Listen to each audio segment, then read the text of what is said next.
Tunakutana tena viwanjani kama kawaida asubuhi ambayo yuko munawar kweli ikiwa inaanikizwa na neema ile ya mvua, lakini wana michezo tunakutana hapa mpaka pale saa 6. Kubwa zaidi ni kuweza kuzungumza michezo na taarifa ambazo zipo hakika ni zile za wekundu wa Msimbazi Simba Sports Club kuwasili katika ardhi ya Dar es Salaam wakitokea kule Durban, Afrika Kusini, ambako walienda kumaliza kazi walioanza katika uwanja wa New Amani Complex, mchezo wa pili wa nusu finali ya kombe la shirikisho. Lakini kumbuka ligi ya kombe la muungano, michezo iliendelea kule katika uwanja wa Gombani Pemba, na miongoni mwa timu ambazo tayari zimeshaaga mashindano hayo na zingine tayari nusu finali, pamoja na habari nyingine nyingi ambazo tunazo kwa siku hii ya leo. Usiondoke, kaa nasi kuanzia hivi sasa mpaka pale saa 6 kamili uweze kuenjoy. Malumati ni mengi sana, lakini kumbuka tu kwa siku ya leo wachambuzi wa zamu ambao tunao hapa kama kawaida. Wanangu Rashid Hamisi yuko hapa. Tuko vizuri. Kitambo. Mambo yanaenda vizuri. Mambo yanaenda vizuri. Niko na Hamisi hapa. Kapigia kiatu chake cha Cinderella. Kapendeza. Mapema kabisa. Tamaliza kweli? Atamaliza. Kwa uwezo wa Mwenyezi Mungu. Inshallah. Kwa uwezo subhana, sio? Inshallah. Hamisi, vipi bwana? Salama. Hali ka hewa fulani nzuri. Imepiga sana nini? No. Mimi binafsi sijawahi kusikia baridi huko Dar es Salaam. Ila huwa ni mvua. Kwa sababu hii hali ya hewa hii ndio mazingira ya kawaida ya nyumbani kule. Ndio. Sahihi. Ndio mazingira ya kawaida lakini pia kiasili mtu kuna sehemu ambayo ukitoka baridi inakuwa sio tabu kwako. Kwa hiyo hii Dar es Salaam sijawahi kusikia baridi. Ila hali ya hewa Dar es Salaam nzuri safari hii. Sana. Nzuri sana. Iendelee mpaka Januari mwakani. Iende hivi. Hivi. Wengine sitawathiri Rashid.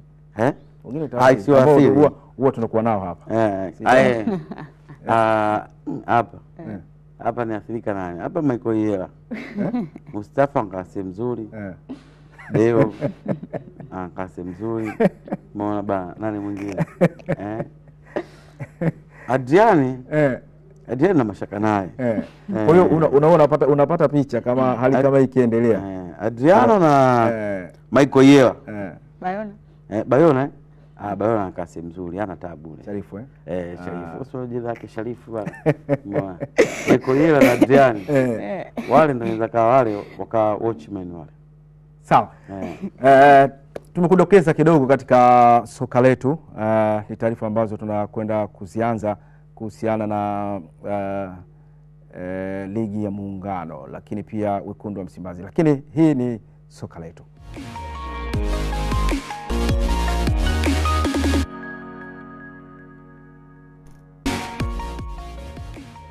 Na ni soka letu na tunakwenda kuangalia taarifa ya kwanza kuhusiana na wekundu wa Msimbazi Simba Sports Club kutinga hatua ya fainali ya kombe la shirikisho barani Afrika. Wamewasili katika ardhi ya Dar es Salaam, Tanzania, wakipokewa na mashabiki wao walijitokeza, wapenzi wa Simba wakienda kuwalaki wafalme hawa katika michuano ya pili kwa ukubwa ngazi ya vilabu barani Afrika. Simba wamefanya hivyo baada ya kwenda kushikilia bomba kule Afrika Kusini, kwenda nao bila Stellenbosch, lakini wakiona faida ya aggregate kutokana na ushindi wa bao 1-0 katika uwanja wa New Amani Complex. Shangwe zilikuwa nyingi sana, lakini pia walikuwa wakisubiriwa kwa hamu katika uwanja ule wa kimataifa wa ndege, na hatimaye M20 tukasikia kile ambacho kilikuwa kimejiri katika mapokezi hayo ya wekundu wa Msimbazi.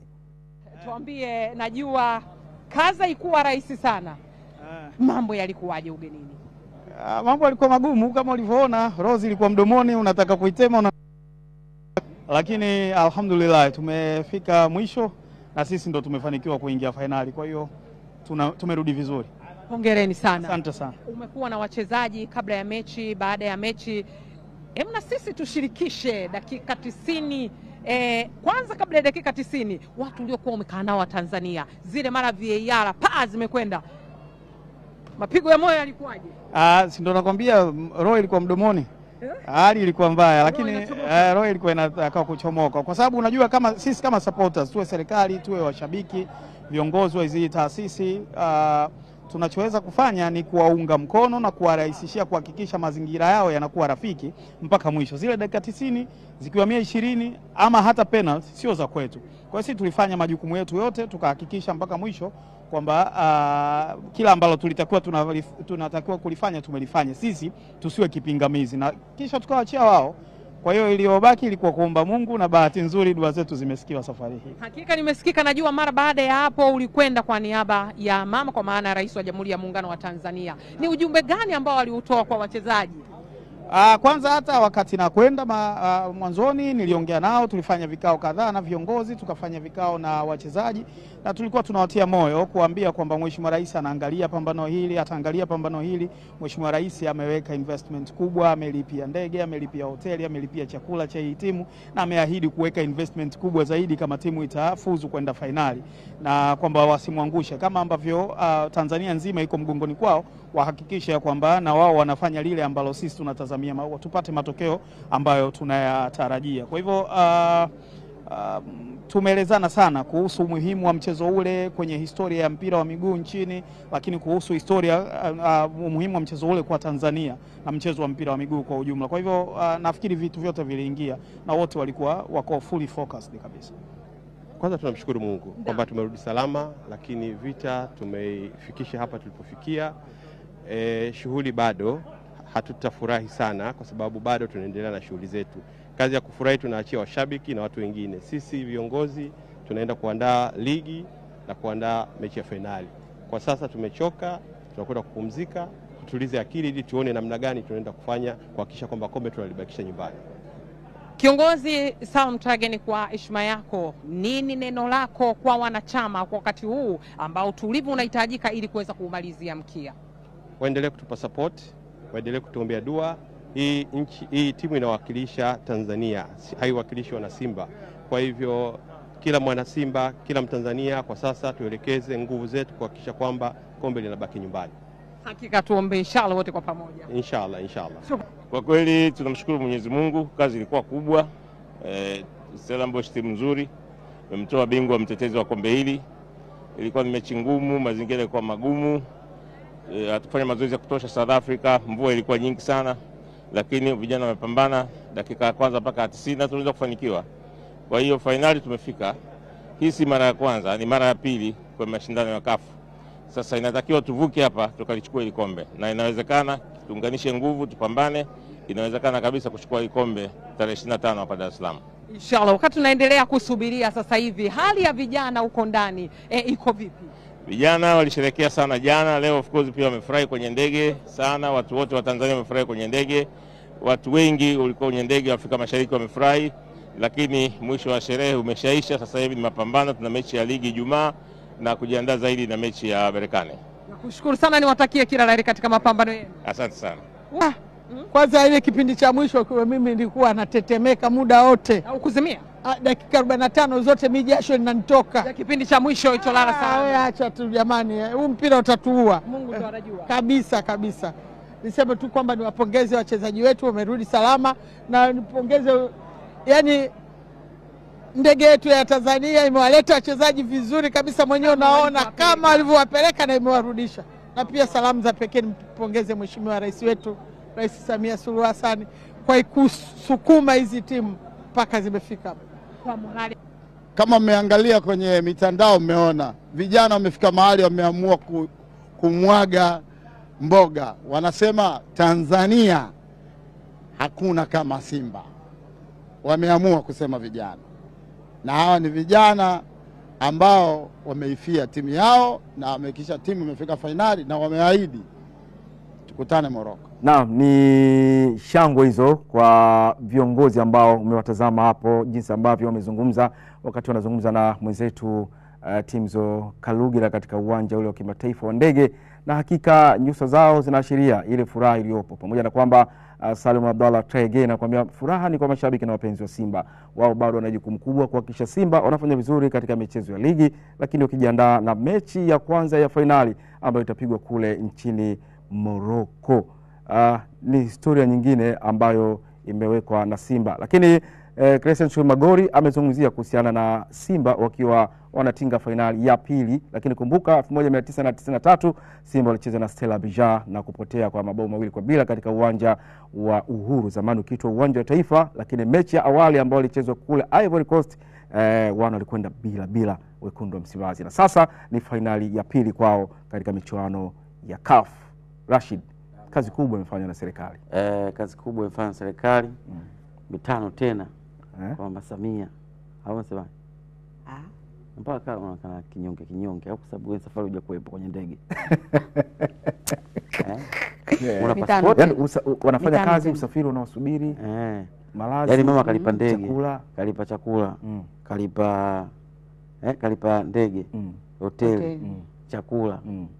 Ongeza. Ongeza. Mimi singeweza kusema kweli. Mimi ningewasimanga mwaka mzima kama ungefungwa.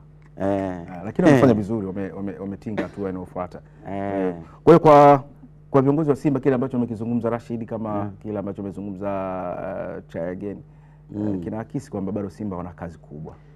Of course kinaakisi kwa sababu wana kazi iliyokuwa mbele yao sio kazi rahisi, ni kazi ngumu. Kwa sababu unafikiria vitu viwili kwa wakati mmoja. Kasema wanakuja kuiandaa timu kwa sababu ya ligi. I don't think kwamba Simba atacheza ligi tena mpaka amalize finali ya Confederation, na hiyo ni opportunity. Pia ni pongezi pia kwa bodi ya ligi kwa kuweza kutoa nafasi kwa Simba kutokucheza ligi mpaka pale ambapo watamaliza finali zao. Ni kwa sababu ni mapenzi mema tu kwa sababu ya nchi.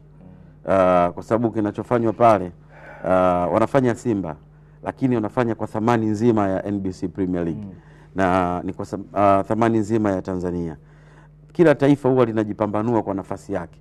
Kuna mataifa ambayo yamejipambanua kwenye national team na kuna mataifa ambayo yamejipambanua kwenye ngazi ya vilabu. Nafikiri Tanzania tumeanza kuchora ramani nzuri kwenye ngazi ya vilabu. Sisi tunajitofautisha na mataifa mengine. Wajua taifa kama Nigeria halina klabu nzuri, klabu bora, japo Enyimba walikuja vizuri kama mabingwa, lakini hawakuzungumzwa kwenye ukubwa huo. Mpaka leo Nigeria inazungumzwa as a national team, ndo majiant wa Afrika, sio? Na mataifa mengine ya mfanano kama huyo, Cameroon na wengineo. Lakini Tanzania ukizungumzia national team bado tunaonekana tuko weak kwa sababu hakuna kitu kikubwa ambacho tumefanya, japo tupiga back to back kwenda AFCON, lakini inaonekana bado haitoshi kwa kiwango chake.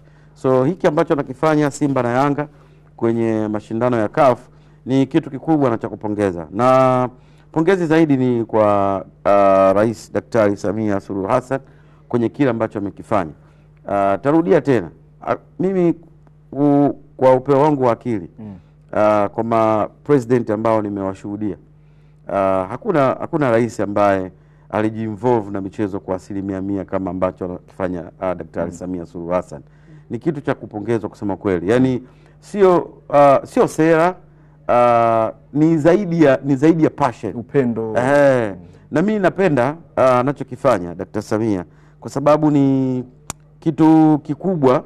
Yaani unajua kuna nchi kama Ufaransa, nchi kama Ujerumani, nchi kama Uingereza, zaidi ya 8 mpaka 10 kwenye pato la taifa linajengwa na wanamichezo. So manake hiki anachokifanya Rais Dr. Samia ni kitu ambacho kina motivate zaidi wawekezaji kwenye football, kina motivate vijana kuweza kuwekeza nguvu zao hapa, kina motivate private sector, kwa maana ya kwamba vijana wengi inawatengenezea nafasi ya ziada. Yaani wewe kama una kipaji cha mpira wa miguu, cha basketball, cha riadha, cha ngumi, manake usifocus kwenye kitu ambacho kinakupa tabu.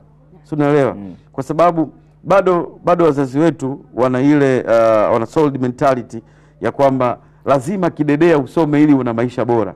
Si unaelewa? Sasa haupo kabisa. Mataifa ambayo yameendelea na baadhi ambayo nimekutajia, umeelewa? Yalishangamua huko kwamba sio vijana wote wanapenda kusoma.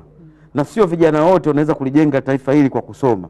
Wapo vijana wengine wanaweza kulijenga taifa hili kwa kutumia talanta zao, si ndio? Na wakaukuza uchumi wa nchi kutumia talanta zao, si ndio? Sasa hiki anachokifanya Mama Samia Suluhu leo, unaweza ukakiona ni kitu ambacho kimekaa kisiasa, lakini hapo baadaye utakuja kuelewa hapo baadaye ni nini ambacho anakifanya leo. Inawezekana leo anachokifanya watu wengi wakakitazama kwenye mlengo wa kisiasa kwamba ni kwa sababu 1 2 3, sio, lakini ana focus kitu kikubwa sana cha miaka ya baadaye kwa vijana. Manake kuna kizazi kitakuja kitakuwa ni 50-50. Sasa hivi kwa takwimu ambazo zisizo rasmi, unaelewa, ni malaki ya vijana ambao wana graduate chuo na wanapata nyakati ngumu kuingia kwenye soko la ajira. Sio, unaelewa? Ni kwa sababu wote tumeenda shule na wote tunataka nafasi hiyo hiyo ambayo kila mmoja anayo kwa sasa. Lakini kuna namna ambavyo Mama Samia anajaribu kutengeneza channel nyingine. Hata michezo ni ajira. Kwenye channel nyingine ambayo wewe itakulazimu kwenda shule kusoma ili kujua kusoma na kuandika. Unaelewa? Alafu ustiki kwenye kile ambacho Mwenyezi Mungu amekupa cha ziada. Manake kinakupa hela zaidi, si ndio? Wote tuna declare hapa wana michezo ndio wanapata mishahara mikubwa kuliko wafanyakazi wa serikali na matop level ambao tunawakubali, si ndio? Lakini ni kwa sababu ya nini? Ni kwa sababu ya talanta alizokuwa nazo. So mimi napongeza serikali ya Daktari Mama Samia Suluhu Hassan. Msigwa amekuwa ni mmoja kati ya watu ambao wanahamasisha kitu kikubwa pamoja na Mwana FA. So try again na uongozi wa Simba kwa ujumla wao. Kama wanatakiwa kufocus. Nilisikia kuna clip moja nilimsikia Ahmed Ally. Nilipenda sana ile clip. Nafikiri hicho ndicho ambacho Simba wanatakiwa kufikiri. Yaani kwenye hatua ambayo wamefika finali, wanatakiwa kufocus zaidi kwenye matamanio ambayo hakuna klabu ya Tanzania ile kufika hapo. Yaani kucheza Super Cup. Umeelewa? Yaani kufikiria namna ya kuwa mabingwa wa Afrika kwenye kombe la shirikisho, lakini zaidi kufikiria namna ya kwenda kutengeneza kurasa mpya ya kuwa bingwa wa Super Cup. Manake sio anacheza bingwa wa kombe la shirikisho na bingwa wa Champions League. Manake that is a good dream. So kama Simba wanaweza kufocus hapo ambapo Ahmed Ally anajaribu kupaona, kunaweza kukawa ni moja kati ya kitu kizuri na kikubwa. Na bahati nzuri tulipofikia sasa kama taifa, naamini Young Africans msimu unaokuja kwenye Champions League watakuja na nguvu kubwa zaidi. Na uzuri wa hawa mapacha bwana, mmoja akifanya vizuri mwingine anapambana kuhakikisha kwamba afike alipofika mwenzake. Hata kama kutakuwa na utani, wao ni watani wa jadi. Maneno kama kawaida lazima yawepo. Lakini zile wanasema fursa za kufanikiwa, mmoja akifika basi mwingine lazima apambane. Apambane afike. Simba alipofika finali 93, wananchi wakapambana, wamefika finali kombe la shirikisho. Simba kaona hapana, haiwezekani. Shirikisho na mimi lazima nipambane. Naye amefika finali. Ambisa hii ni message nzuri kwa wanaoshindana katika kukuza mpira wetu. Na unategemea kitu kama hichi.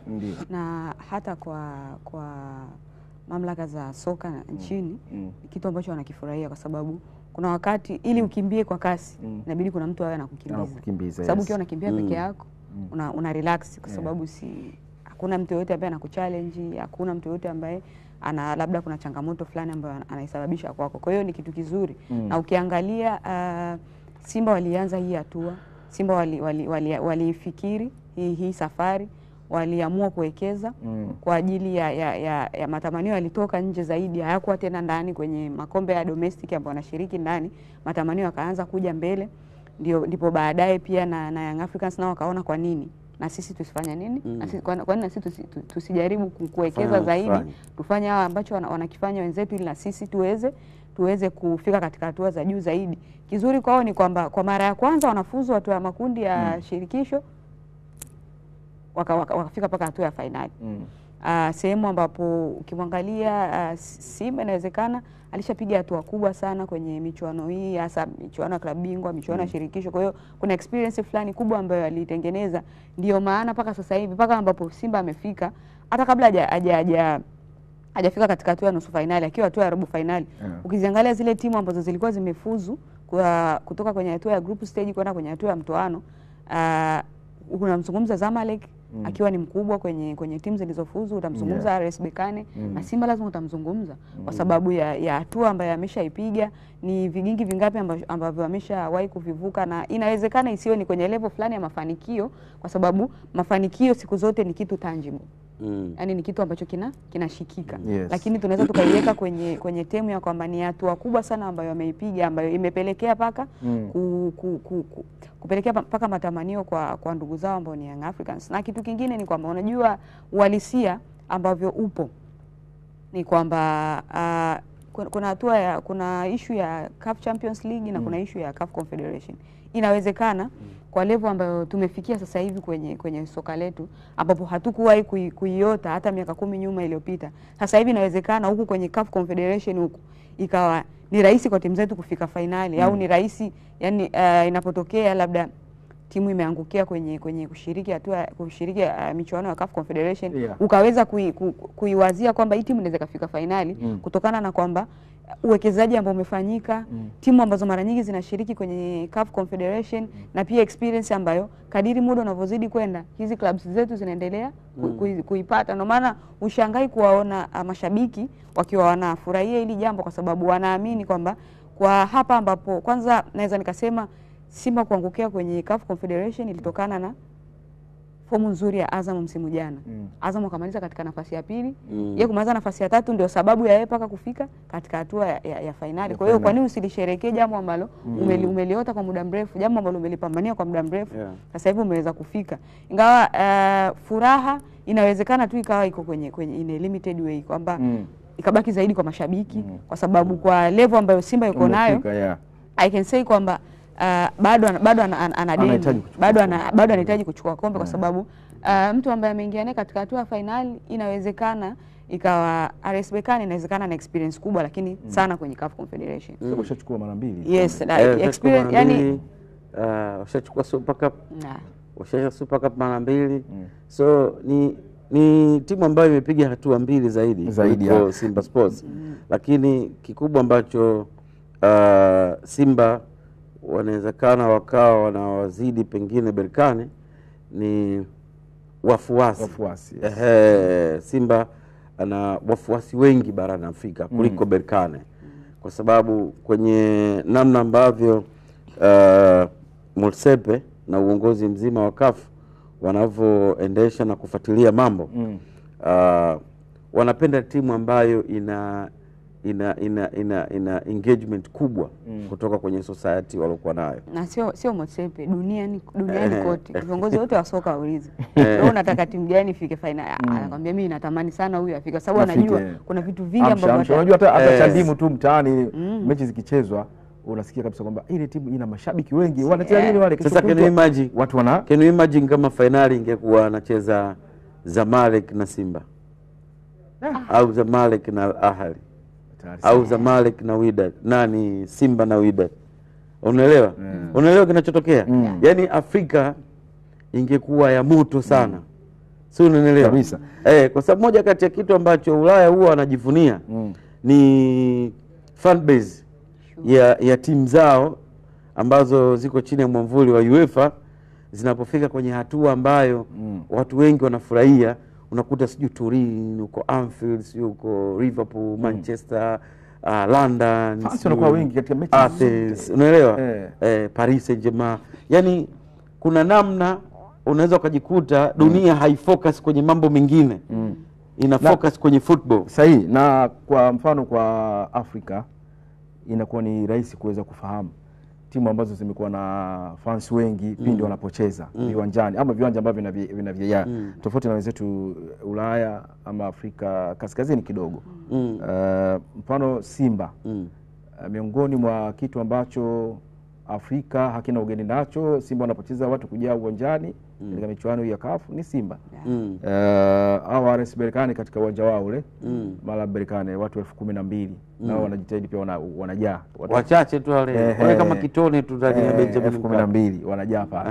Lakini timu nyingine Al ya Misri, Zamalek, Zamalek, Wydad Casablanca. Yani kwenye issue ya mashabiki Wydad na Raja wana dunia yao, alafu wanafuata kina Ahly Wydad pamoja na wale Wydad na Raja wana dunia yao. Lakini mimi hata alichokifanya mimi najua nasema kitu kimoja kwa dunia inavyokwenda hivi sasa, Hamisa, Simba wanapocheza unajua imekuwa ilikuwa kama hivi ajabu hivi, uwanja wa 60. Unajua hata vile viwanja ambao wanacheza Wydad, Mohamed wa 5 wanacheza Raja, uwanja unachukua mashabiki wengi sana na wote wanajaa. Wakati mwingine ule uwanja ambao wakicheza labda pengine tunasema wale wana dunia yao kwa sababu ya wale watu ambao wanaingia uwanjani, mashabiki wao wamekuwa na staili yao tu ya kushangilia. Ni utamaduni ambao ni utamaduni. Sisi watu wakiingia Benjamin Mkapa kwamba watu kama ile wametoka outing, tunaenda kukaa wanasubiri. Lakini uhamasishaji wa managers wa habari umeleta kitu kingine. Unaona sasa watu kienda uwanjani wanashangilia, wanaamka, ile hamasa inakuwa kubwa kwamba hapa sio tunaenda tukutazama mpira, tunawasupport hawa ambao wanacheza against na timu kutoka nje. Kwa hiyo tunaonyesha uzalendo na kuipenda timu ambayo inawakilisha taifa. Labda pengine hilo ndilo ambalo lina introduce kwamba Simba uwanja Benjamin Mkapa. Na naweza nikasema kwamba sifikiri kama kuna timu yoyote hapa Afrika ambayo itakuwa comfortable kukutana na Simba kwenye uwanja wa Benjamin Mkapa. Nani? Kwa ile crowd tu ya mashabiki ambao wanaikuta, kwa namna ambavyo mashabiki muda wote wanaanikiza. Sifikiri kama ni Ahly, sifikiri kama ni Zamalek, sifikiri klabu yoyote ambayo inaweza ikawa iko comfortable ikasema mimi naweza nikaenda Benjamin Mkapa, lolote litakatokea na litokee, nina uwezo wa kuhandle pressure nzima ya nje ya uwanja na ndani ya uwanja na nikapata matokeo. Atakuja tu atasema kwa quality ambayo niko nayo inawezekana nikapata matokeo, lakini anajua kabisa kwamba ule hata RS Berkane sasa hivi anajua kabisa. Na lazima watakachokifanya wao wapambane kwamba wamalize mechi kwenye uwanja wao, kwa sababu anajua wakishindwa uwanja wa Manispaa ni whether deep done au waje na mbinu nyingine mbadala kuweza kupata matokeo. Ambacho kishakuwa surprise, unakumbuka hata ile African Football League yani wale wageni waalikwa wa FIFA wale walivyokuja alafu wakakuta full house, wakauliza watu wamelipa au wameingia bure, wakaambiwa watu wote wamelipa. Yani wakabaki na mshangao, ni Afrika hii ambayo tulikuwa tunapata picha kwamba ni sehemu ambayo tunaweza kuinfluence kitu. Angalia tena kile ambacho alikifanya Yanga Afrika, unakumbuka ile parade? Unakumbuka ile parade? Yes. It's all over Africa. Yani hata viongozi wenyewe wa soka la Afrika, lakini hao wachezaji wa kigeni ambao wanakuja hapa wanacheza timu zetu za Tanzania wanapata hiyo message kwamba hapa si pa kutania katika soka. Tutakuja kulizungumzia hilo Rashid, lakini kuna swali nilikuwa nataka nikupe pia kuhusiana na timu ambazo zimeshiriki kombe la shirikisho. Mwanzo kabisa hatua ya makundi, kuna kitu ambacho umezungumza ambacho mpaka hivi sasa kimeakisi hicho ambacho kizungumza Rashid, ambao uko nyuma kabisa wakati makundi yanapangwa. Twende tukasikia wachezaji wa Simba na wao walikuwa na yao ya kuzungumza baada ya kufika tu katika ardhi ya Dar es Salaam wakitokea kule Durban, Afrika Kusini. Ubaya bwela. Ubaya bwela. Tunashukuru kile ambacho kilitupeleka South Africa tumekikamilisha.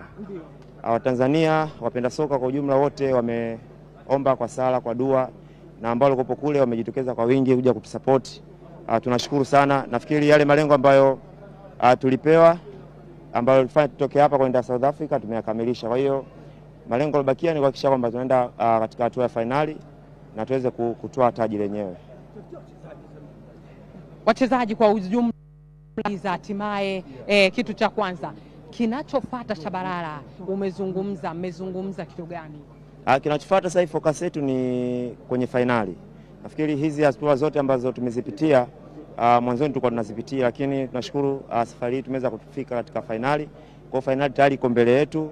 Kwa hiyo wana Simba, wa Tanzania wote kwa ujumla wajue kwamba Simba ameingia finali na finali iko mbele yetu. Kwa hiyo focus kubwa, malengo makubwa sasa hivi ni kuhakikisha kwamba tunatoa taji hili.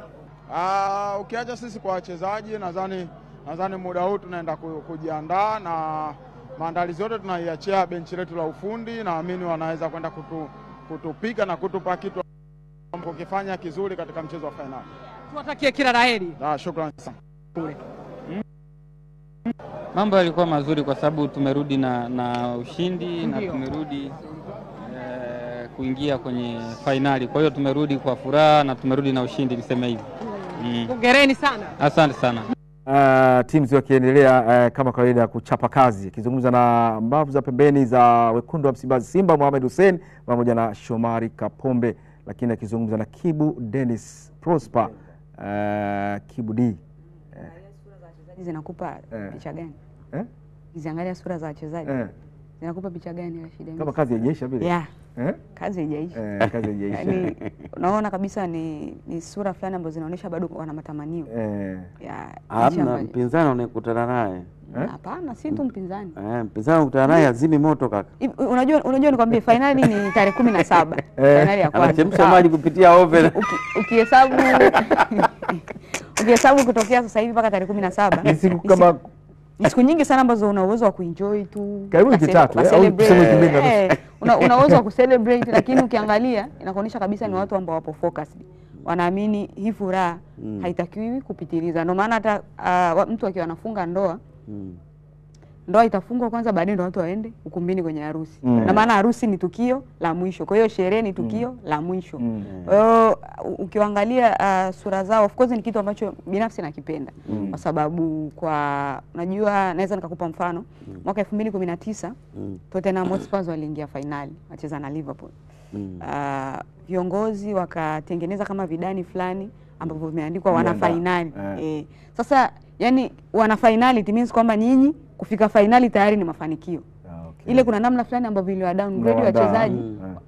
Ile mechi unakumbuka jinsi ambavyo Spurs alipoteza. Hizi kabisa kama sio mechi ya finali. Kwa hiyo ukiangalia wachezaji jinsi ambavyo wanazungumza, inakuonyesha kabisa kwamba wao wenyewe wanauhitaji mchezo. Sababu ujue issue si mwalimu tu kuandaa plani ya mchezo. Yaani kwa sababu mwalimu atekelezi, yani mwalimu anakupa 25%, 75 zinazobaki ni wewe mchezaji. Kwa hiyo hata uje na mbinu za wapi. Kama mchezaji hajaichukua ile mechi kutoka ndani yake akasema kwamba hii nahitaji, hii nitapambana, kazi utakokuwa unafanya ni kazi bure. Kwa hiyo ukiwaangalia wachezaji wanakuonyesha kabisa kwamba wapo determined, wana uchu, wana matamanio ya kwamba hapa walipofikia isiishie hapa, kwa sababu ikiishia hapa mimi kutakuwa hakuna story.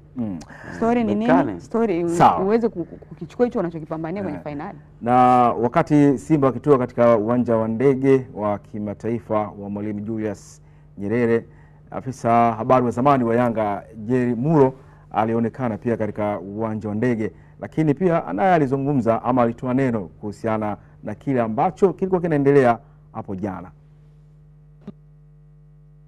Mbama wadau ambao wamekuja hapa, huyu si mwingine ni aliyekuwa msemaji wa Young Africans.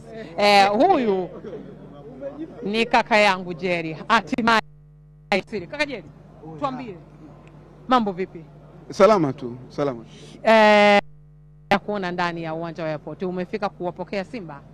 Hapana, ninawapokea kwa siku 2 nzima, niko hapa tangu jana na leo siku nzima, na bahati nzuri imeangukia wakati ambao wenzetu nao rudi kutoka Afrika Kusini ambako walikuwa wakishindana kule, na sio mbaya kwa sababu na mimi ni Mtanzania, ni mdau wa soka. Ndege iliyowaleta imekuja pamoja na KQ zote kwa wakati mmoja, na wageni wangu wako kwenye KQ, lakini ndio wanathimba nao wanatoka. Kwa hiyo tukaona tuungane nao kuwapongeza kama Watanzania. Kwa kweli wamefanya vizuri. Tuongee tu kweli, tuweke masiara pembeni. Kwetu sisi ni nafasi kubwa sana kama Watanzania, kama taifa, lakini imekuja wakati sahihi kwa sababu fainali ambayo hitimisho lake inafanyika Tanzania ni baada ya miaka 20 na kitu, baada ya ile ya Stella Abidjan mwaka 1993 kabisa. Kwa hiyo kwa fainali hii ambayo Simba anahitimisha nyumbani, tuna kila sababu ya kuungana kama Watanzania kuiombea Simba ifanye vizuri. Na kwa wasiojua, lazima wajue kwamba kila jambo lina nyakati na majira yake. Simba anapofanya vizuri nyakati hizi, inatuletea faraja kwa kuwa tunaandaa michuano ya Afrika. Lakini kesho kutwa tunakwenda kuhosti michuano ya CHAN. Michuano ambayo inatutambulisha sisi Afrika na duniani. Kwa hiyo hata Simba inapofanya vizuri, wanaokuja kucheza wanajua wanakwenda kwenye nchi ambayo kuna bingwa wa michuano ya kombe la shirikisho. Kwa hiyo kwetu sisi kama Watanzania ni faraja. lakini tunapoiombea Simba ifanye vizuri. Simba ikichukua kombe la shirikisho, Yanga ina uhakika nao wa kuchukua kombe la klabu bingwa. Kwa hiyo tuna majira na huu ni wakati wa wenzetu, hatuna budi kuungana na kuwapokea na kumshukuru Mungu kwa ajili yao. Otherwise wamefanya vizuri, wanastahili pongezi, wanastahili kupokelewa kama sisi tulivyopokelewa tulivyoingia fainali ya kombe la shirikisho. Na kwa upande wa mashabiki wa Simba, na wao wamekuwa na furaha kutokana na kile ambacho timu yao ya Simba imekifanya katika michuano hii ya kombe la shirikisho, na wenyewe walifika katika uwanja wa kimataifa wa ndege kuwalaki Simba, lakini pia hata wao wenyewe wamekuwa na imani kwamba katika fainali ya mwaka huu basi kombe litabaki Tanzania. Huyo ni Bongo Zozo Mtanzania. Ubaya Ubwera, hongera sana mhamasishaji. Huko moja kwa moja kupitia Azam Sports 1 mbashara, tuambie mambo yalikuwaje huko? Yalikuwa moto. Yani I say vibe kwenye uwanja, yani ilikuwa noma. Hata mimi mwenyewe nilienda na marafiki zangu wenyeji wa South Africa. Naam. Wakasema mbona mashabiki wetu wa South Africa nilikuwa na wasiwasi nao, lakini Watanzania ni watundu, wanafuja, mara wanasimama pale, mara wanawasha nini ile flare, lakini mwisho wa siku hawana shida. Yani wanafuja, lakini fujo sio umiza. Yani Watanzania watu wa amani. Vibe ilipendeza sana, na kitu kilichotusaidia sana ni ubishi. Pale walipofunga goli tulibishi, tuna ubishi wa kiwaha, yani kabisa. Ngoma liende VAR. Na ile VAR na wao wameanza kulalamika, lakini mbona VAR ile ya penalty ilitakiwa tupate penalty. Ilipendeza sana, nilipenda Simba ilivyokuwa inawakilisha taifa. Najua nyewe mnasubiri tu mchezaji mmoja akitoka ndio mtanitupa.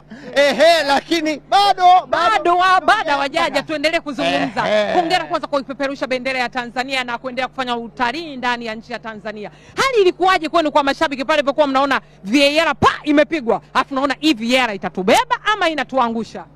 Sasa uzuri wa Tanzania ni hakubali kitu kirahisi hivi. Unaona, lazima kubisha na tulibisha. Alafu uzuri wa VAR ni iko fair. Kwa sisi tunakubali penalty ilikuwa sio penalty, tunakubali ilikuwa offside. Basi sema mimi mara nyingi sana siangalia hata mechi. Maana yake pale kazi yangu ni kuhamasisha, na mimi nahamasisha taifa. Mimi sio shabiki wa Simba au Yanga, au niseme mimi ni shabiki wa Simba na Yanga. Lakini timu yangu kubwa sana ni Lipuli, lakini Lipuli hawafiki mpaka juu. Mambo yalikuwa mazuri, tumefika sehemu ile tukafanya ile tukio la kimataifa, na hata wenzetu wameshai kufanya mara nyingi, washai kufanya au wenzetu washai kupita, lakini original yake ndio tunaifanya sisi sasa hivi.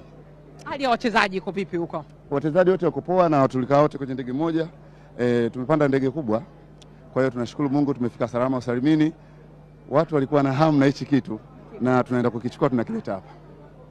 Shukrani sana. Na tuwatakie kila la heri mnapokuja. Inshallah, uambie watu kwamba lile walocheza wao original yake ndio hili sasa.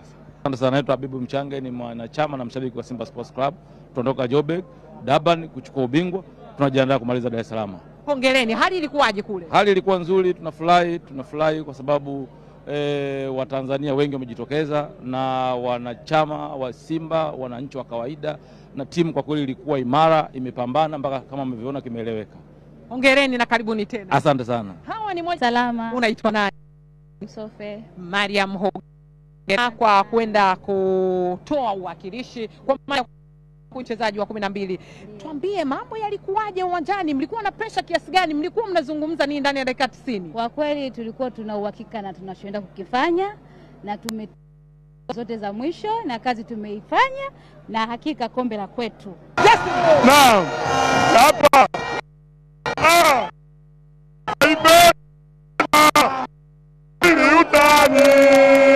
Ningekuwa Ebenedo, ningekula na majani, ili naipenda, usifikiri utani. Ningekuwa Ebenedo, ningekula na majani. Hilo ni vibe la wekundu wa Msimbazi ambao wenyewe wana furaha, timu yao imetinga fainali ya kombe la shirikisho barani Afrika.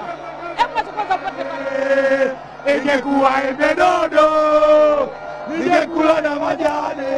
Naam, kazi kubwa hiyo ikifanywa katika uwanja wa kimataifa wa ndege wa Mwalimu Julius Nyerere. Timzo Kalugira alikita kambi pale.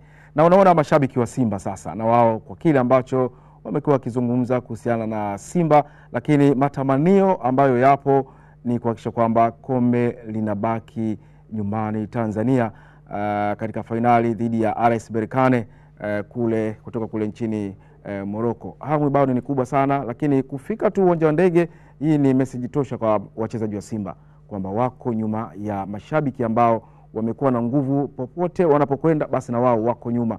Afrika Kusini walienda wengi na hakika walikuwa wanaanikiza mwanzo mpaka mwisho kwa mchezo ule. Bongo Zozo amesikika anakuambia yeye kazi yake ni kuhamasisha.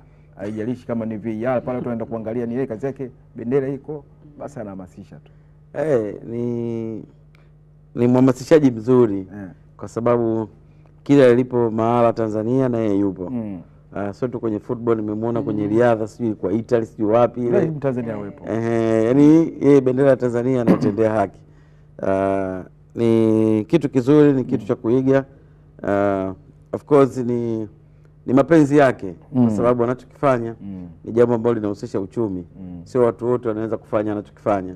Uwe matemate kidogo. Black fruits lazima yawepo. Iwepo mfukoni. Hapa ni daladala yule kwenda kupepesha bendera ya Tanzania. Lakini sofa namkuta yeye kashafika sehemu kama hizo. Yeye ndo kashafika. Ni kitu kizuri kusema kweli, na tumsapoti kwa namna moja ama nyingine. Kwa amekuwa ni mtu mzuri, mtu mwema sana kwa taifa letu. Rashid, nilikuwa nataka nikuulize, nilisema hapo mwanzo, wakati makundi ama hizi mechi zinapangwa kombe la shirikisho, ulizungumza kusema kwamba kuna timu nyingi ni ngeni katika michuano ya kombe la shirikisho. Na ukatoa nafasi kwa Simba kufanya vizuri. Ukataja timu kama 3 au 4 hivi. Na ilipotokea sasa finali Simba na Berkane, ndio kilichotokea, ndio kichwa kisi. Kuna unajua kuna level kuna level kiweka au kuna level kishafika kidedea. Kuna hatua tunakuwa hatuna mashaka na wewe, yani kwenye kufanya maamuzi, kwenye kunamna ya kutafsiri maeneo, tunakuwa hatuna mashaka na wewe kwa sababu tayari kuna level ushafika. Umeelewa?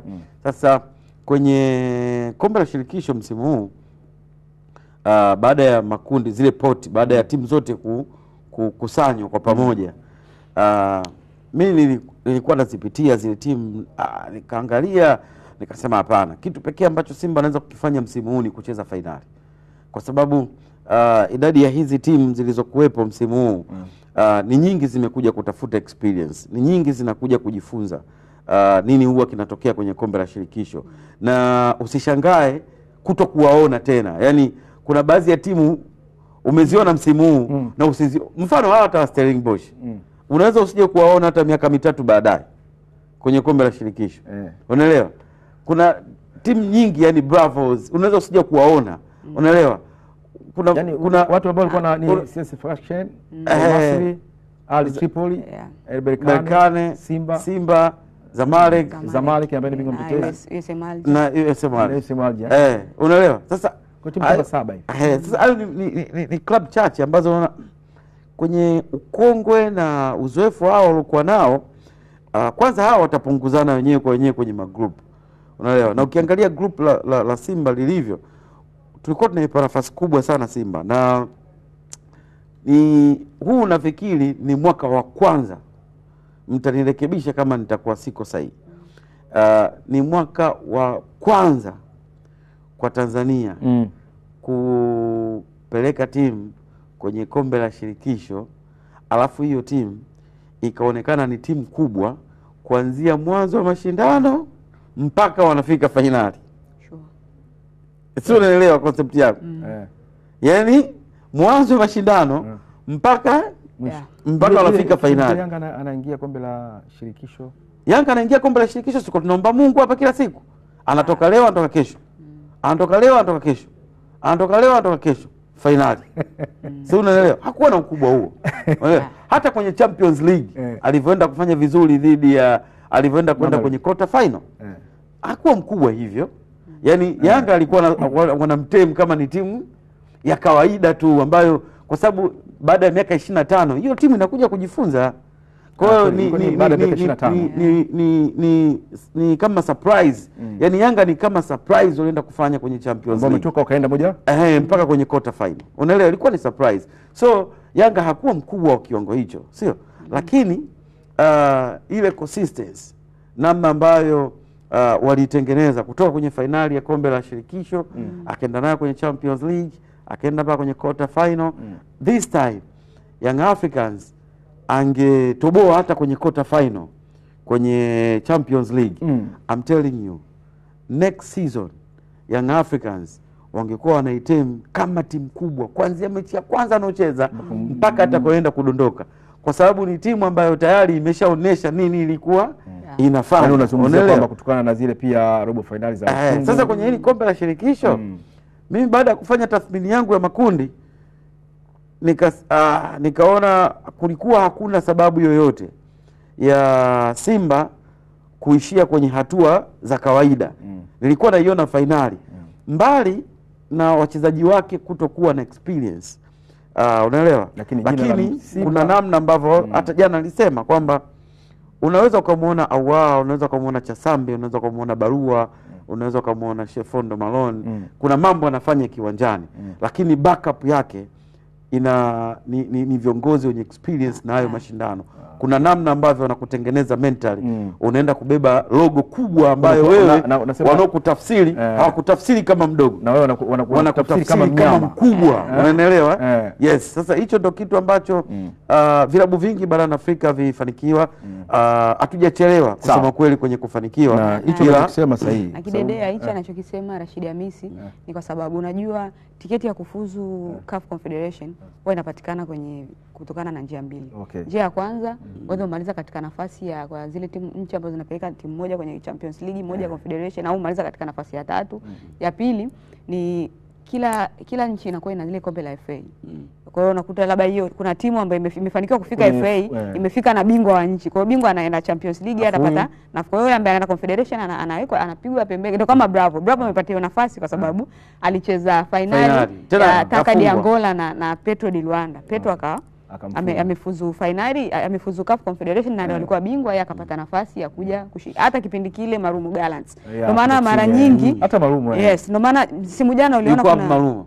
Yaani kila msimu, hata msimu ujao hayupo. Mimi nakwambia tafuta lile portfolio la msimu. Sawa Rashid, kama watarudi. Sawa. Na tukitoka hapo kwa hayo ambayo yamefanywa na Simba Sports Club, sasa tunakwenda kutazama nusu fainali ya pili ya kombe la Muungano ambayo inatarajiwa kupigwa leo kati ya wenyeji Zimamoto FC ambao watacheza dhidi ya Yanga. Lakini mwenzetu Saidi Msumi ambaye ameweka kambi visiwani Zanzibar kule Pemba ametembelea mazoezi ya timu hizo mbili na hii ndiyo taarifa yake. Ni kwenye uwanja wa Gombani hapa Pemba, Zanzibar, ambapo mazoezi ya mwisho kwa timu za Young Africans pamoja na kikosi cha Zimamoto yamefanyika. Young Africans wao wamefanya katika uwanja huu hapa wa Gombani Pemba, ikishuhudia leo Pemba mvua kubwa ikiweza kunyesha mpaka wakati huu. Ndio maana hata mimi unaniona hapa katikati nipo na mwamvuli. Kocha mkuu wa kikosi cha Young Africans Milud Hamdi anazungumzia nini kuhusiana na matayarisho licha ya mvua kubwa kunyesha hapa Pemba? We expect again a tough game. We don't think Zimamoto Premier League of Zanzibar and easy game. No, we don't. I don't think like that. All the team play against us, want to win and give everything. So you see the first game very difficult for us, and I spoke with the player. I want they make a very good level for tomorrow. Better. I want they play better than the first game. But you know, I repeat with this running very difficult because also injury. You can have injury, so very dangerous also for the players. For me, the more important is not about myself. It's about the jersey. about the team. Yanga came here to win this trophy. So if I can help the team for assists to score, it will be the more important for me. But to be honest, I'm not looking about how many goals I will score. It's not about me they are talking. It's about Yanga. This is the most important. Wapinzani wa Young Africans ni timu ya Zimamoto. Wao wamefanya mazoezi katika uwanja wa pembezoni kabisa na hapa uwanja wa Gombani Pemba, na baada ya mazoezi hayo nimepata nafasi ya kuzungumza na kocha Mohamed Ali Hilali Teddy pamoja na mfungaji aliyowavusha Zimamoto katika mchezo uliopita Rashid, kuhusiana na matayarisho kwa ujumla wao kwa kabili Young Africans. Tunatakiwa tujipange kucheza na Yanga, na tusijipange labda na kucheza na Yanga wa KVZ. Kuangalia kikosi cha Yanga kucheza na KVZ, pengine ndio inaweza kubadilisha ukaleta kikosi. Kwa hiyo tumejiandaa kupambana na Yanga, na vile atakapokuja ndio tutakabiliana nao. Matayarisho ni makubwa kwa sababu timu tunaenda kucheza nayo ni tofauti na Coast. Yanga ni timu kubwa, lazima matayarisho yake nayo yawe mazuri. Kwa hiyo tumejipanga kwa ajili ya kwenda kupambana nao Yanga. Ni nusu fainali zinazoshuhudiwa hapa Gombani Pemba, mchezo kati ya Young Africans dhidi ya kikosi cha Zimamoto. Je, ni nani ataelekea fainali ya michuano ya kombe la Muungano? Kutokea hapa Pemba, Zanzibar, mimi ni Saidi Msumi, Azam Sports. Naam, ni nusu fainali ya pili ya kombe la Muungano, Zimamoto na wananchi Yanga ambao wametinga hatua hiyo baada ya kuwaondosha KVZ mabao 2-0. Ni nusu fainali ya namna gani Hamisa? Ni nusu fainali fulani ambayo inawezekana ikawa ina ugumu zaidi katika kutoka upande mmoja kuliko upande wa pili. By the way, kwenye hatua yote ya mtoano kila timu inaipa nafasi. Ndio maana huwezi kumaliza maneno regardless ya ukubwa ambao mtu anaweza kawa nao. Kwa hiyo kwa engo ambayo na utazama mchezo ni engo ambayo Young Africans anaingia akiwa kwanza na experience kubwa ya kucheza mechi nyingi sana za mtoano. Kwa hiyo anafahamu mechi ya mtoano yoyote ile, whether unacheza na timu ambayo uko na daraja sawa, imekuzidi uwezo au ipo chini yako, unapaswa kufanya vitu gani vya msingi katika mchezo. Naamini ndio kitu ambacho atakuwa amejipanga nacho. Issue inakuwa ipo kwa Zimamoto, kwa sababu inawezekana ikawa Young Africans wanamtazama ni timu ambayo kwao kuna vitu vingi tu ambavyo wamewazidi ubora, wamewazidi experience, wamewazidi, yani unajua unakwenda kumface mpinzani ambaye ukijaribu kuangalia ni engo ipi ambayo wewe umemzidi huioni. Yani amekuzidi kwenye kila sekta. Nje ya uwanja amekuzidi, ndani ya uwanja amekuzidi. Kwa hiyo hata maandalizi yake hayaanzii tu kwamba tukae kwenye kiwanja cha mazoezi sasa tutazuia hivyo, utakaa hapa tutacheza sio kwenye 442 sio timu ikiwa na mpira bila mpira, no. Yani kuna maandalizi ambayo unapaswa kuyafanya kwanza, kumwandaa mchezaji kisaikolojia ajue nakwenda kwenye mchezo nitakutana na Stefan Aziz Ki. Sio kwenda kumshangaa Azizi uwanjani, ni kwenda kucheza mchezo. Si kwenda kumshangaa Chama uwanjani, kwenda kucheza mchezo, sababu unakwenda kucheza na wachezaji ambao they are superstars. Unapocheza Simba au Yanga obviously utakuwa ni superstar kwenye Jamhuri ya Muungano wa Tanzania. Kwa hiyo ni mwalimu kwanza unapaswa kuwatengenezea wachezaji mazingira ambayo wanapokwenda kumface mpinzani wamuone kama ni mpinzani wa kawaida, si kumuona ni level yao, ila wachukulie ni mchezo wa kawaida, na wachukulie kwamba kwa wakati huo ni kama wote mpo katika hatua moja, katika level moja. Achana na level mwezi kwa moja, mpo katika hatua moja. Na ndio maana wote mnashiriki katika nafasi hiyo. Ni wewe hujafika kwa bahati mbaya plus pia yeye hajafika kwa bahati mbaya. Kwa hiyo baada ya hapo sasa wachezaji wakisha kaa sawa psychological, ndio unakuja sana mpango kazi kwamba kwenye huu mchezo, kwa sababu kuna eneo kubwa sana ambalo Young Africans wametuzidi, na bad enough ni kwamba kwenye eneo ambalo wao wametuzidi ubora ni eneo ambalo inawezekana ikawa sisi na madhaifu yetu. Kwa hiyo tukacheze kwanza mchezo hali ya kuwa tunajaribu kuyaficha yale ambayo ni madhaifu yetu. Madhaifu yetu kivipi? Eneo ambalo Young Africans wako hatari zaidi, wameziadhibu timu nyingi zaidi, ni kwenye eneo ambalo ni eneo lao la ushambuliaji. Wameziadhibu timu nyingi tu za ligi kuu. Kwa hiyo unaweza ukaja mwalimu kawa na mpango kazi kwamba kwa sababu ni eneo ambalo ndio Young Africans wana ubora ambao tunaita qualitative advantage, basi mimi nijaribu kwenda kuweka quantitative advantage, yani kwenye eneo ambalo wao ni bora ni mimi na idadi kubwa ya wachezaji katika eneo lile. It means kwamba nitajaribu kuwachelewesha kwenye ule mpango kazi ambao watakuwa wamekuja nao uwanjani, yani wasifike golini kwangu.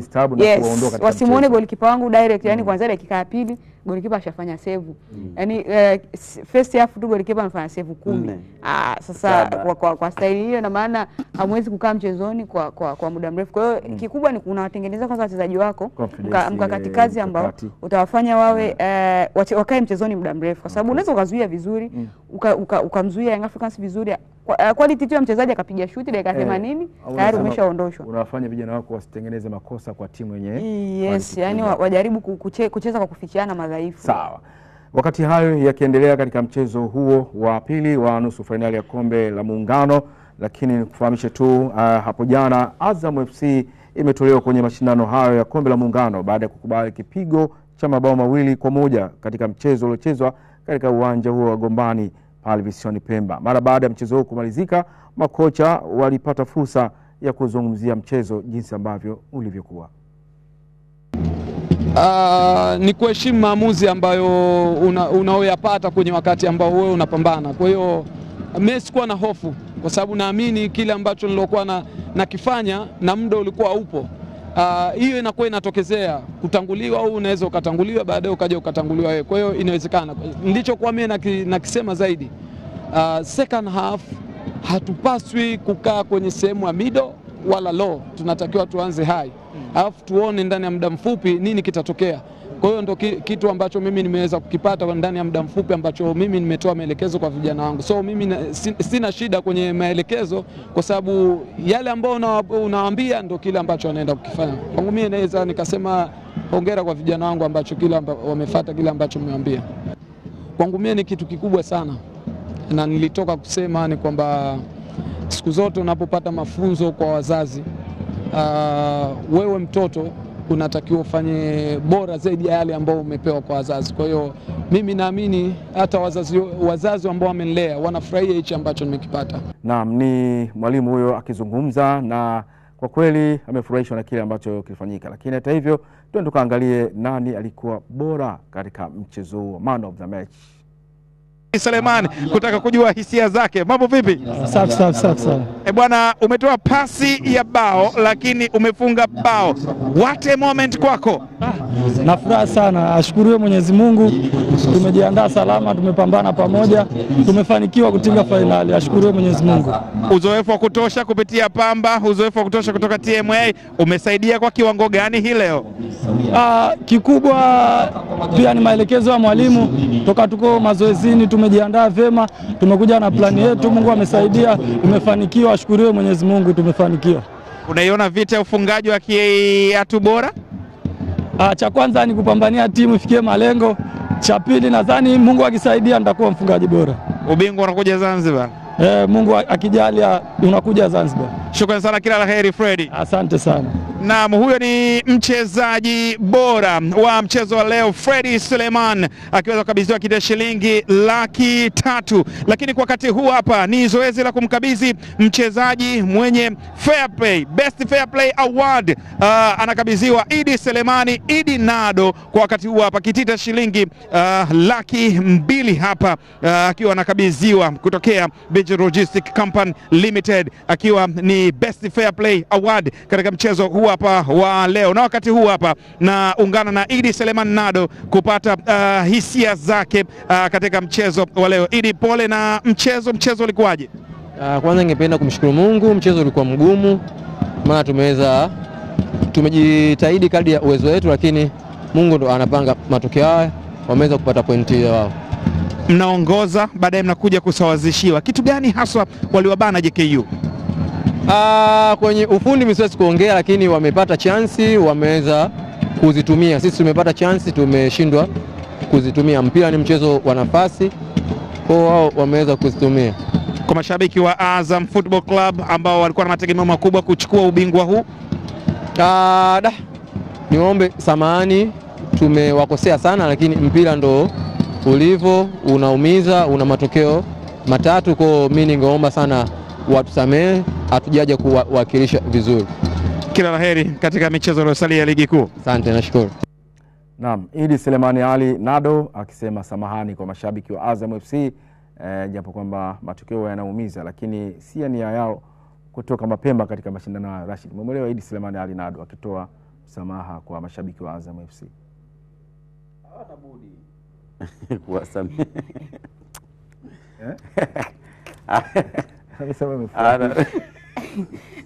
Ashiliamisa kusema nini?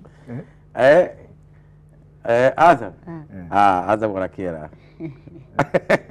Kasema msamaha kwa mashabiki wa Azam kwamba hata wao inawaumiza. Of course wanaumia kwa sababu matokeo mabaya, lakini ifike hatua na wachezaji wenyewe wajue mnakera, yani mnawakwaza watu wengi, yani mashabiki wa Azam, wasiokuwa mashabiki wa Azam, mnawakera, yani mnawakwaza kwenye vitu vingi.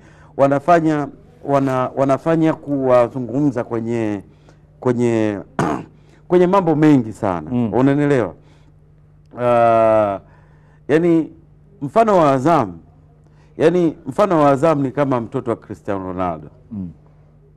Unanielewa? Yani ni mtoto ambaye anazaliwa kwenye fame kubwa, kwenye utajiri mkubwa, anachokitaka ndicho anachokipata. Unanielewa?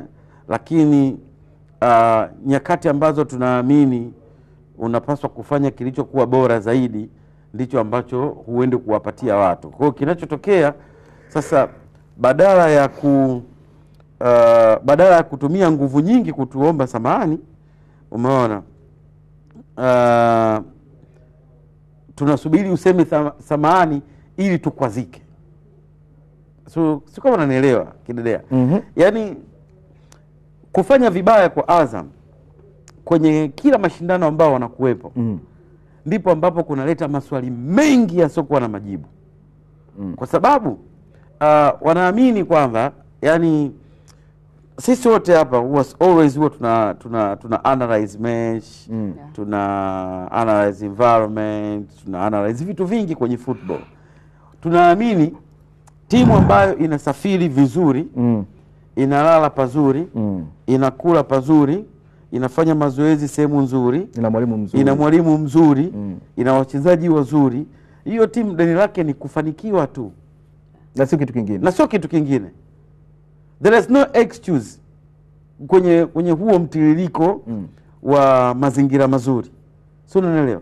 Na ndio maana hata hiki ambacho tumetoka kuona kwa Simba, jitihada za Mama Samia, rais wetu wa Jamhuri ya Muungano wa Tanzania, anachokifanya ni jitihada ya kuondoa sababu zisizokuwa za lazima.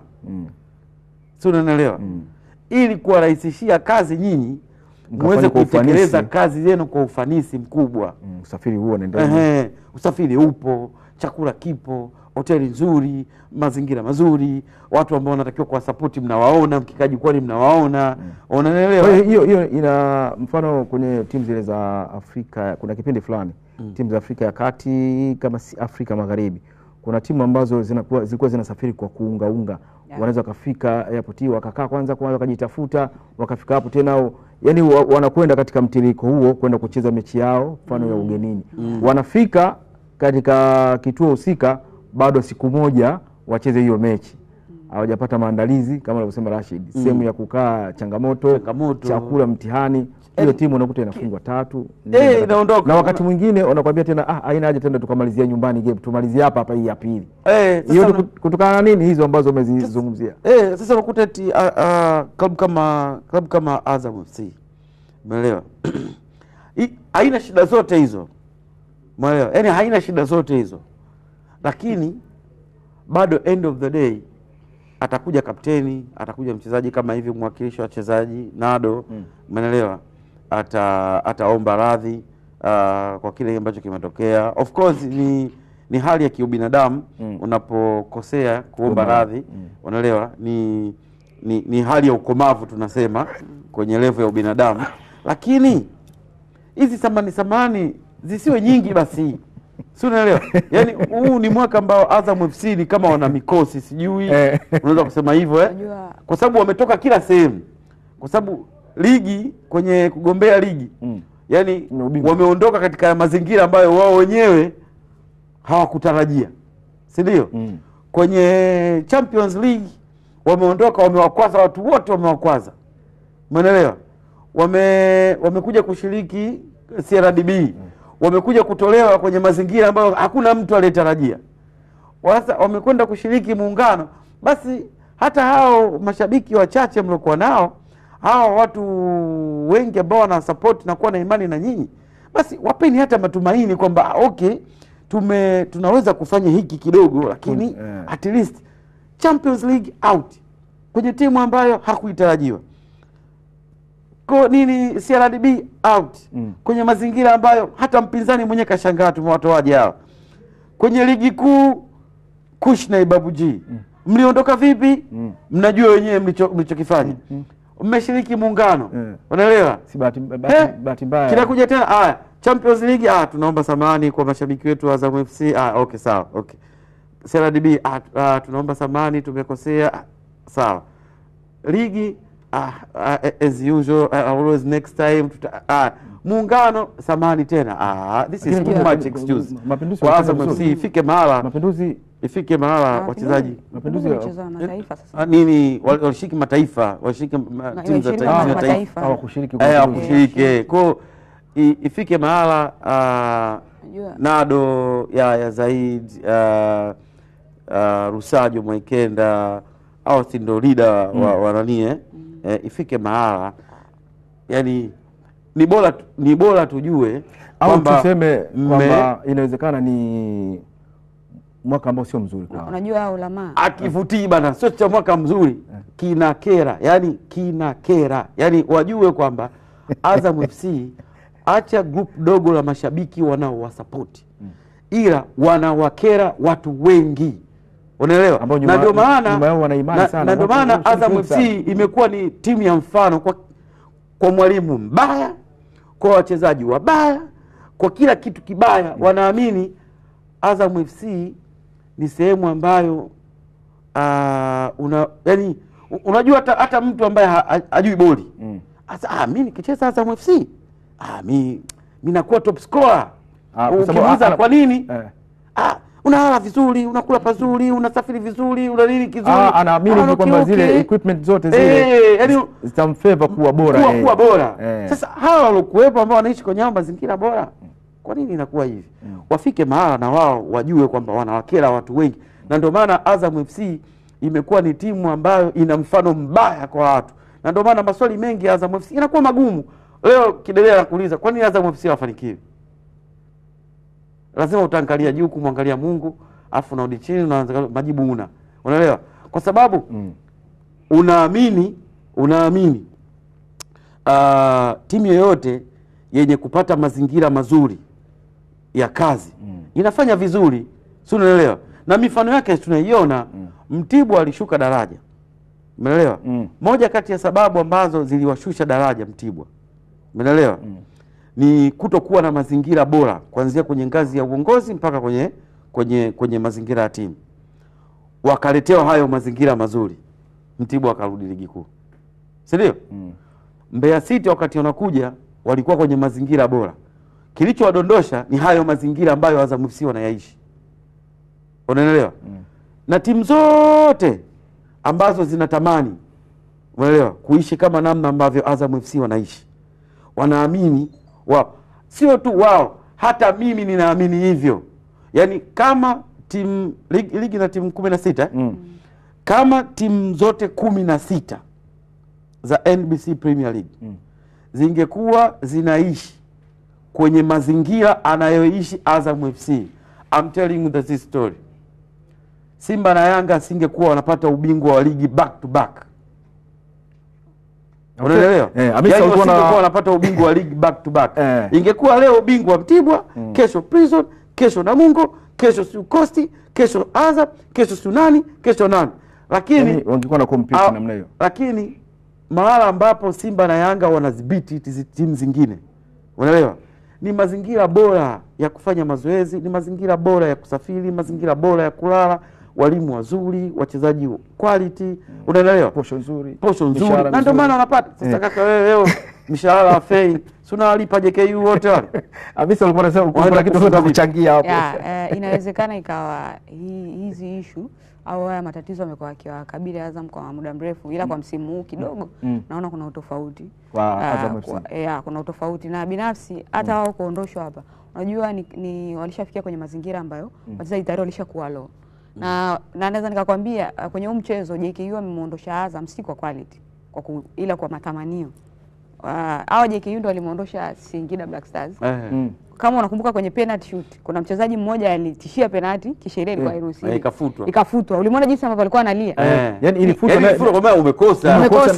Umevunja utaratibu, ushapoteza nafasi. Ushapoteza nafasi. Uliona jinsi ambavyo alikuwa analia? Yaani yale ni matamanio.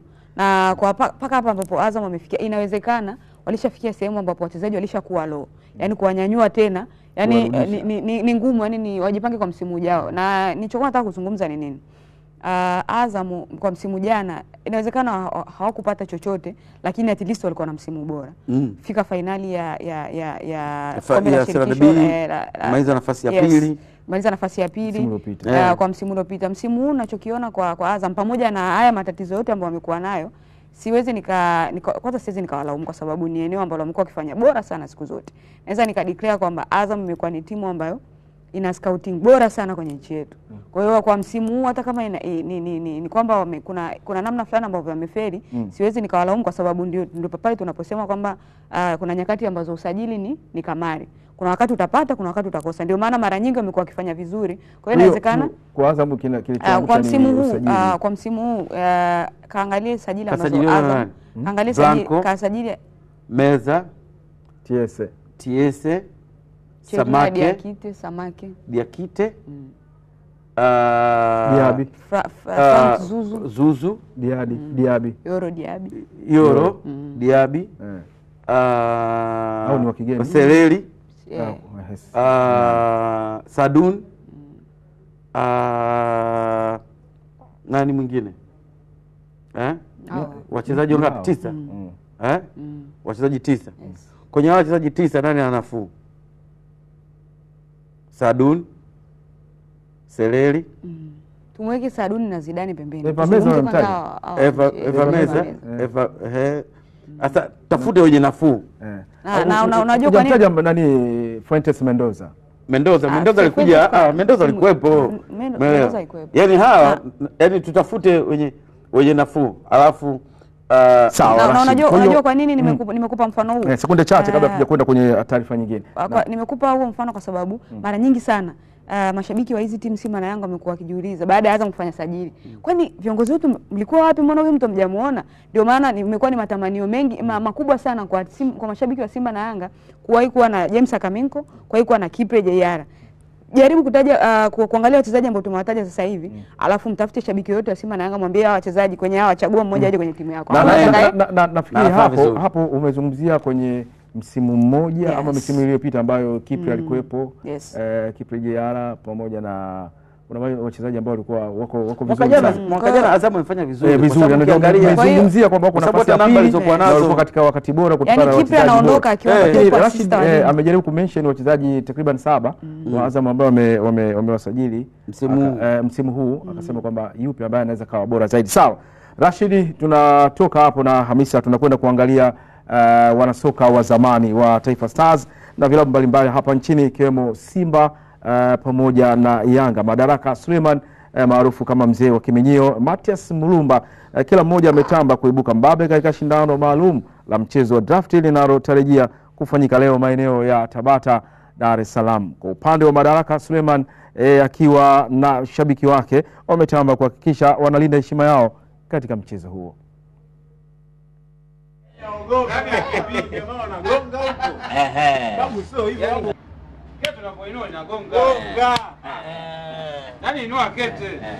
Kikubwa ninachotaka kusema, Mulumba ni mwanafunzi wangu. Draft nimemfundisha mwenyewe wakati tunacheza pamoja. Tukiwa kambini mimi ndiye nimchukua na mfundisha draft. Kwa hiyo hana uwezo wa kunifunga mimi. Kwa hiyo mimi nahakikisha na ushindi tu kwa Mulumba, tena goli nyingi tu. Sina wasiwasi naye kabisa, na kama hivi unaona anajitayarisha na mazoezi ya mwisho, na huyu naye ni mwanafunzi ambaye bado mdogo kwangu. Kwa hiyo nitashinda hiyo mechi tu. Mimi kama mkuu msaidizi wa kambi ya Kiminyio nazungumza kwamba huyo Matias hawezi kustamili kabisa kwenye mchezo wa draft, kwa sababu mpira na draft vitu viwili tofauti. Lakini huyu Kiminyio anaonesha maajabu katika ulimwengu wa dunia, anajua mpira na anajua draft. Kambi yake iko fiti, hata mimi mwenyewe mwanafunzi wake niko strong, yani niko vizuri. Nadhani huyo Matias ajichanganya. Mimi mwenyewe ni mwanafunzi wa huyu Kiminyio, na imani hawezi kufika hizo raundi 3 zenyewe, hawezi kutoboa. Bwana, kwa jinsi ninavyomfahamu Babu katika ulimwengu wa draft, Babu mtu mmoja mbaya sana. Yaani huyo Matias Mulumba huyo ajipange sawa sawa. Maana bwana, kwa sababu katika hiyo raundi 3 hizo sidhani kama hata moja atatoboa. Sare yapati nadhani. Zote atapigwa tu na Babu Mada. Yuko vizuri sana katika draft. Kwa upande wa Matias Mulumba na mashabiki wake, wao wanasema hawana hofu kabisa na Madaraka Suleiman, kwani wao ndio mabingwa wa mchezo wa drafti katika mkoa wa Dar es Salaam. Na ana mbinu zote Mada bwana. Tumecheza mara kwa mara. Anajua, Mada anajua.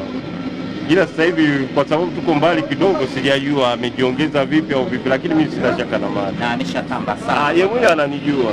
Bwana Matias Mulumba na bwana Mada, japokuwa yule bwana mzee wa Kiminyio, lakini yule bwana huyo sasa hivi anaitwa Pablo. Yaani kocha mwenye matokeo. Yaani anampokea mtu atakavyokuja ndivyo atakavyoondoka. Sasa kwa bwana pambano hilo kwa bwana Mada na Matias sina wasiwasi. Sababu huyu bwana ni mtu wa kubadilika, ni mtu wa matokeo. Kwa hiyo tunategemea kijiwe chetu cha Kwazoa atakitetea vizuri. Matias Mulumba ni mkali zaidi kuliko Mada. Mada atakufa. Kuhusu mechi ya Mada na bwana Matias Mulumba, sisi uhakika tunashinda tu watu Wazoa hapa. Kwa sababu tumejiandaa vizuri kwa mazoezi. Kwanza ana mbinu, hata fuskingi hajui, piga kukata hajui, mambo mengi hajui, lakini sisi hapa ina maana tuko vizuri. Tunausubiri kwa hamu mpambano. Mada mwenyewe haja hapa, atakufa tu bila matatizo. Kuna Matias huyu jemedali, yeye kakutana na mgambo. Sasa tunataka wanajeshi wenyewe haja hapa. Naam, ni wachezaji wa zamani hao katika soka la Tanzania wakiwa katika upande wa draft hivi sasa, Madaraka Suleiman pamoja na Matias